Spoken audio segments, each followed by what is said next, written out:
What's going on, wrestling family? I am recording from the car because I got some things to take care of at the house. But let's talk about The Rock returning last night on SmackDown. Kind of returning. But I did a reaction to the video. YouTube blocked it as usual. But I guess it wouldn't have been a good video anyways because I wasn't shocked at all.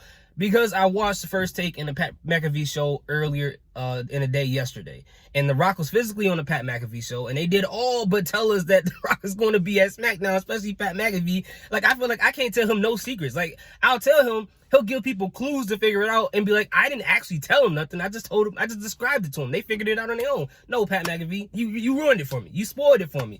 But even with that being said, even though that happened, you know, I did my Googles, and I was like, okay, well, first taking the Pat McAfee show was in Colorado. Where is SmackDown going to be? Well, SmackDown was in Colorado. So I was like, all right, well, it only makes sense for The Rock to be there. If not, that would be kind of messed up. And then The Rock showed up later on that night. I kind of knew because when Pat McAfee came out to have his segment against Austin Theory, I was like, all right, The Rock has to come. And how I felt when The Rock showed up was two things, all right? One, I was extremely jealous. I was extreme because I bought tickets to a SmackDown coming up pretty soon, and I was like, Rock, you couldn't hold out.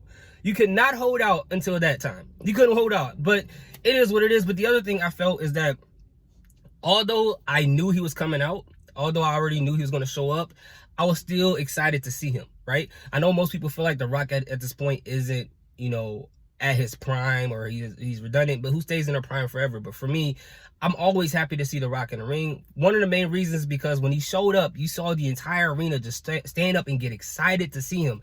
And for me, I love to see wrestling fans happy to watch something that I love, that they're enjoying it, that they're having the time of their life. Even though I wasn't involved in that moment physically, I was like, I love this for these people. I love the fact that they were happy to see him and they were able to have a great time.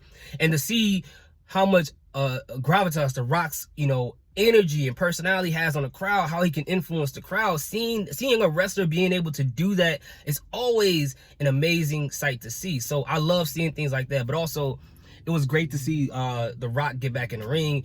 Not necessarily have a match, but obviously he had the whole segment between him and Austin Theory, and eventually he gave him the spine buster and things like that. So I don't know, by him being back in the ring doing those moves is showing us that he's foreshadowing into that match between him and Roman Reigns.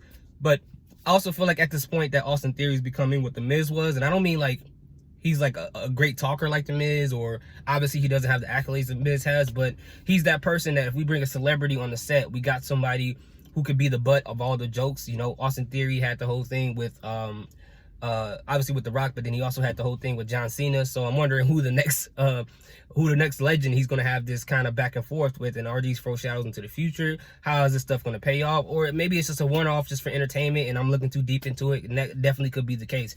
But in the thing of Roman versus The Rock, for me, I've gotten to the point where I was like, this match ain't never gonna happen, because I've heard it so much. You know, I've heard it like so many times in the past couple years and rumors, and after time you get burnt out on these rumors and, you know, you just be like, it's not gonna happen. So for me, I'm kind of like, I would have loved to see this happen. I would have loved to see, even if it's like for a small segment, because we saw The Rock have an interaction with John Cena, which I thought was heartwarming and thought was pretty cool.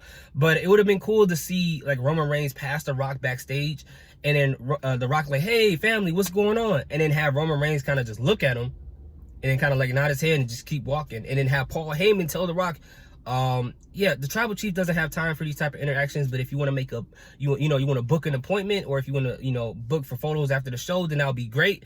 And that will be a great great moment to The Rock, and a disrespect to The Rock, and that will be a great way to plant the seeds into their entire situation. And then you know, the whole match between the two of them, I think it'll be a cool match. I'm more so there for the back and forth as far as promos and, you know, talking about their family and how The Rock doesn't like how Roman Reigns is handling it. But the Roman Reigns can always come back at The Rock and say, hey, you're not even really blood. You're step family into this. You're not even really totally connected by blood. And that could be their whole back and forth thing. And The Rock could be like, hey, I put you in Hollywood, you're trying to be what I was one day, and you don't know what you're doing. And I think they can have a very interesting interaction, and I think they can create a storyline that has some depth in it, especially for The Rock, which I feel like we really haven't seen something with a lot of depth, especially involving family stuff when it comes to The Rock. And I don't include Rikishi into that whole situation. Was not really a thing to get into the depths of their family. It was just they were just related at the end of the day. But for me, gonna stop rambling. I liked it. I enjoyed it. What did you guys think about it? Did you guys like The Rock returning to SmackDown last night? Did you guys like that segment? Did you guys see some, like, I don't know, some Easter eggs telling us about what's going to happen between him and Roman? I didn't see it, but let me know. I'm interested to know. I love conspiracy theories and things that I didn't see. Hit me up in the comment section. I hope you guys are having an amazing day. Salute. Peace. Have a good day.